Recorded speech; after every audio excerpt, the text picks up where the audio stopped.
So guys अगर मैंने आपसे कह दिया कि डायमंड का रिफ्रैक्टिव इंडेक्स 2.42 है तो उसका मतलब क्या हुआ। मैंने आपसे कहा कि ग्लास का रिफ्रैक्टिव इंडेक्स 1.5 है तो इसका मतलब क्या हुआ, क्या मीनिंग हम इसका निकालें, है ना। मैंने आपसे कह दिया कि आइस का रिफ्रैक्टिव इंडेक्स 1.3 है तो उसका मतलब क्या हुआ। ये सारी चीजें आज हम इस वीडियो में पढ़ने वाले हैं। हम आज पढ़ेंगे रिफ्रैक्टिव इंडेक्स क्या होता है, absolute refractive index, relative refractive index, formula कैसे बनाते हैं, किस तरह से रिप्रेजेंट करते हैं, सारी चीजें एकदम आपके दिमाग में बहुत आसानी से क्लियर होने वाली हैं। देखिए बेसिकली ये टॉपिक हमारा 10th क्लास में भी है, 12th क्लास में भी है, ठीक है ना। लेकिन 12th क्लास में थोड़ा सा हम ज्यादा पढ़ लेते हैं, 10th क्लास में थोड़ा सा कम। तो ये जो वीडियो है 10th क्लास और 12th क्लास दोनों के लिए कॉमन है। कम से कम इतना तो आपको किसी भी क्लास में हो ये तो पढ़ना ही पढ़ना है, क्लियर है। तो बात करेंगे रिफ्रैक्टिव इंडेक्स क्या होता है। सिंपल सी बात, तो एक कॉन्सेप्ट नोट करो नोट करो नोट करो कि एक कॉन्सेप्ट बहुत ज्यादा जरूरी है, एक छोटी सी बात बहुत ज्यादा जरूरी है नोट करना, ठीक है, कि लाइट की स्पीड जब तक नहीं बदलती, नोट हो रहा है, लाइट की स्पीड जब तक नहीं बदलती जब तक वो किसी मीडियम को चेंज ना करे। जैसे लाइट अगर एयर में चल रही है, एयर में चल रही है, एयर में चल रही है, तो जो स्पीड से जा रही है उसी स्पीड से जाती रहेगी। लेकिन जैसे ही एयर से वो वाटर में ट्रेवल करेगी, जैसे ही एयर से वाटर में एंटर करेगी, उसकी स्पीड बदल जाएगी, ठीक है। कितने गुना बदल जाएगी ये हमें इसका रिफ्रैक्टिव इंडेक्स बताता है, ठीक है ना। तो रिफ्रैक्टिव इंडेक्स हमें बताता है कि किसी मीडियम की कंपैरिजन में दूसरे मीडियम में एयर की स्पीड कितने गुना बदल गई। मैं कम नहीं बोलूंगा, मैं बोलूंगा कितने गुना चेंज हो गई। बात को सुनो, अभी ये अधूरी बात है, ठीक है। फॉर एग्जांपल ऐसा भी हो सकता था कि अभी हमारी जो जैसे मान लो मैंने कहा कि डायमंड का रिफ्रैक्टिव इंडेक्स 2.42 है, तो अब आप समझ जाओगे इसका मतलब क्या है। इसका मतलब है कि डायमंड में जैसे मान लो एयर में लाइट ट्रेवल कर रही है, तो एयर से अगर डायमंड में लाइट जाती है तो जो स्पीड एयर में होगी उसकी 2.5 गुना, अप्रॉक्स 2.5 गुना, दैट मींस अप्रॉक्स 2.42 टाइम्स कम स्पीड हो जाएगी किसमें, डायमंड के अंदर, ठीक है। मैंने कहा ग्लास का रिफ्रैक्टिव इंडेक्स अगर 1.5 है तो उसका मतलब है कि एयर में जो स्पीड लाइट की होगी उसकी 1.5 टाइम्स कम स्पीड ग्लास में हो जाएगी। क्लियर है आपको, इतनी बात समझ में आई। अच्छा, क्या लाइट की स्पीड सिर्फ कम होती है, ज्यादा नहीं हो सकती? हो सकती है, ठीक है, लेकिन जितनी एयर में होती है ना, एयर में लाइट की स्पीड, दैट मींस एयर का मतलब है आप ऐसे मान के चलो वैक्यूम, ठीक है ना। वैक्यूम यानी कि इसमें एयर भी ना हो, तो वैक्यूम का रिफ्रैक्टिव इंडेक्स एग्जैक्ट 1 होता है, एग्जैक्ट 1 होता है, जबकि जो है ना एयर का रिफ्रैक्टिव इंडेक्स 1.00 अप्रॉक्स 3 होता है। क्लियर है, बात समझ पा रहे हो मेरी। तो मैं आपसे कह रहा हूं कि सबसे ज्यादा जो लाइट की स्पीड होती है वो वैक्यूम में होती है और अप्रॉक्स उतनी ही एयर में होती है। इसके बाद जो है ना दूसरे मीडियम में बदलती रहती है, ठीक है। लेकिन अगर मैं आपसे कहता हूं कि जैसे मान लो कि डायमंड में जो स्पीड है लाइट की और आपका ऐसे मान लो कि भाई ग्लास में स्पीड लाइट की, बताओ मुझे किस में ज्यादा स्पीड होगी लाइट की, तो क्या बोलोगे, जिसका रिफ्रैक्टिव इंडेक्स ज्यादा, वो ज्यादा स्पीड को कम कर सकता है। यानी कि ये 2.5 गुना कम करेगा लाइट को स्पीड को और ये 1.5 गुना कम करेगी लाइट की स्पीड को। तो इसका मतलब है ग्लास में स्पीड ज्यादा होगी किसके कंपैरिजन में, डायमंड की कंपैरिजन में। किसकी कंपैरिजन में, डायमंड की कंपैरिजन में, ठीक है ना। चलिए, तो अब आपको रिफ्रैक्टिव इंडेक्स का मतलब समझ में आ गया कि एक मीडियम के कंपैरिजन में दूसरे मीडियम में स्पीड किस तरह से चेंज होगी, वो हमें रिफ्रैक्टिव इंडेक्स बताता है। तो बताओ कि रिफ्रैक्टिव इंडेक्स है क्या। तो रिफ्रैक्टिव इंडेक्स को पहली चीज रिप्रेजेंट करते हैं म्यू से। म्यू एक ग्रीक अल्फाबेट है, ठीक है ना। म्यू पढ़ना है, इसको मियाऊ नहीं पढ़ना, नहीं मियाऊ पढ़ लो। बोलो मियाऊ क्या है सर, है ना। तो ये क्या है, बोला म्यू।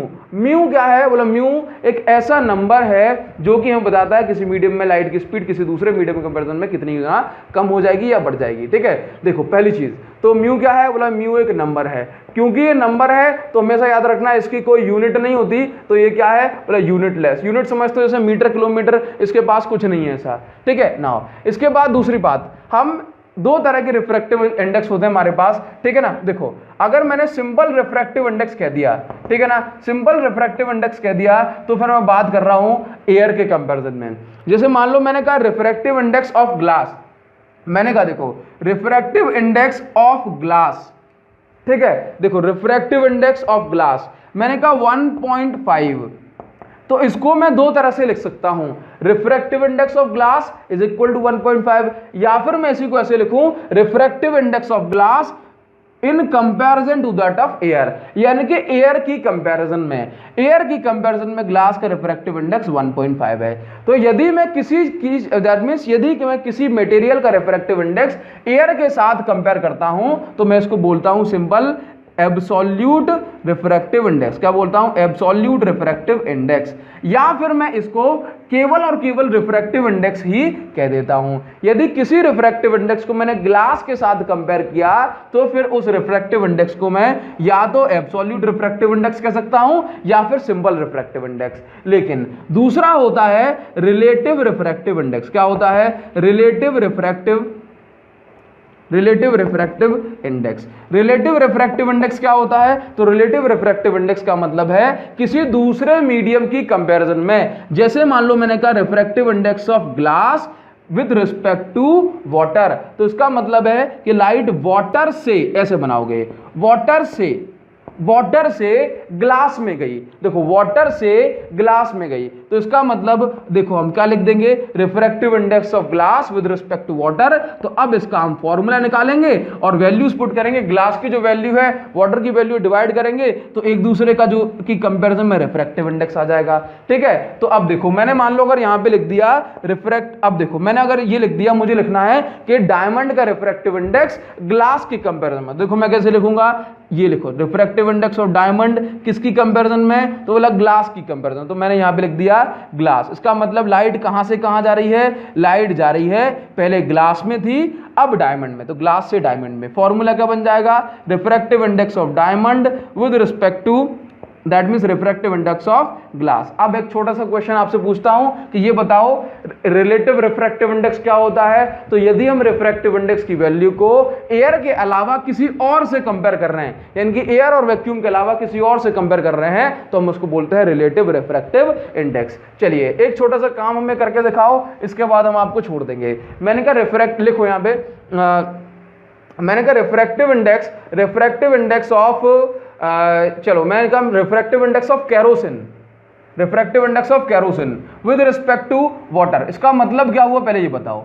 तो क्या बोलोगे कि पहले लाइट वाटर में थी, फिर लाइट कहां पहुंची, कैरोसिन में। क्या आपको इतनी बात समझ में आ रही है? ठीक है ना, तो देखो इतनी बात ठीक है। तो चलो फॉर्मूला बनाना होगा तो कैसे बनाएंगे, बोलो refractive index of kerosene with respect to water, ये फॉर्मूला बन गया आपके पास। ठीक है, अगर आपको निकालने को मिल जाए कि कितने गुना स्पीड कम हो जाती है, तो स्पीड का फॉर्मूला और लिख लो रिफ्रैक्टिव इंडेक्स के कंपैरिजन में। तो देखो यहां पे क्या बोलोगे कि रिफ्रैक्टिव इंडेक्स का फॉर्मूला होता है, रिफ्रैक्टिव इंडेक्स फॉर्मूला होता है, क्या बोलोगे कि स्पीड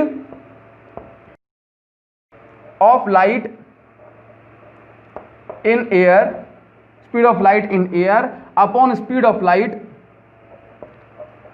लाइट इन मीडियम, है ना। किसी भी चीज का अगर मुझे रिफ्रैक्टिव इंडेक्स निकालना है तो मैं आसानी से निकाल सकता हूं। Speed of light in air को हम बोलते हैं c, और हमने बोल दिया स्पीड ऑफ लाइट इन किसी भी मीडियम को हमने बोल दिया bm। क्लियर है, दैट मीन्स मीडियम। ठीक है, तो देखो सिंपल सी बात, आप ऐसे ही बोल सकते हो speed of light in air. ठीक है, तो जैसे मान लो अगर वैल्यू निकालनी आसानी से निकाल देंगे। जैसे मान लो कोई मीडियम है मेरे पास, अगर उसकी स्पीड हवा में है 200, ठीक है, दैट मीन्स लाइट की स्पीड किसी, अगर एयर में 200 है, मैं मीटर पर सेकंड कुछ नहीं बोल रहा हूं, ठीक है ना, बस मैं इतना बोलते रहा हूं, कोई यूनिट लगी होगी पीछे। एक बात याद रखो, एयर की स्पीड मतलब एयर में लाइट की स्पीड होती है 3 × 10⁸ मीटर पर सेकंड, ठीक है ना। तो समझो, तो अगर मैं एग्जांपल दे रहा हूं, अगर मेरे पास कोई एक ऐसा मैं कहूंगा लाइट की स्पीड एयर में 200 है और उसके बाद जो है किसी मीडियम में 100 है, तो रिफ्रैक्टिव इंडेक्स कितना हो जाएगा उस मीडियम का, 2 हो जाएगा। तो इस तरह से रिफ्रैक्टिव इंडेक्स का जो एक्चुअल वैल्यू है हम वो भी निकाल सकते हैं, और आप सारे न्यूमेरिकल इस तरह से छोटे छोटे बनेंगे, आप उनको बना सकते हो। तो क्या आपको इतनी बात क्लियर हो रही है, रिफ्रैक्टिव इंडेक्स क्या होता है, आपको ये चीज समझ जानी चाहिए अब, ठीक है ना। तो बस एक काम करना है, आपको कमेंट करके मुझे बताना है, मुझे आपका कमेंट चाहिए अगर आप ये सारी चीजें पढ़ चुके हो तो, ठीक है ना, क्योंकि आपका कमेंट अगर मेरे पास आया तो मेरे पास इस चीज की मतलब मुझे सेटिस्फिकेशन होती है कि कम से कम मैंने 10-15 मिनट अगर 20 मिनट आपको पढ़ाया तो आपके ही समझ में आना चाहिए। क्लियर है इतनी बात? तो बस इतनी सी बात कहना चाहूंगा। Thank you so much, thanks a lot. और हाँ, मेन चैनल जो अभिषेक साहू प्रो है उसको जरूर सब्सक्राइब करना। अगर आप कर चुके हो तो बस आपसे नहीं कह रहा हूं, उन स्टूडेंट से कह रहा हूं जो पहली बार इस वीडियो को देख रहे हैं, जो पहली बार अभिषेक साहू प्रो चैनल के बारे में सुन रहे हैं, उस चैनल पर यही कॉन्सेप्ट आपको 3 से 4 मिनट में खत्म करा दूंगा, ठीक है ना, क्योंकि वहां पर शॉर्ट में सारी चीजें अपन करा रहे हैं। क्लियर है इतनी बात? तो चलिए इस वीडियो को इतना रखते हैं, तब तक के लिए thank you so much, thanks a lot. Comment करके मुझे जरूर बताना, मिलते हैं नेक्स्ट वीडियो में।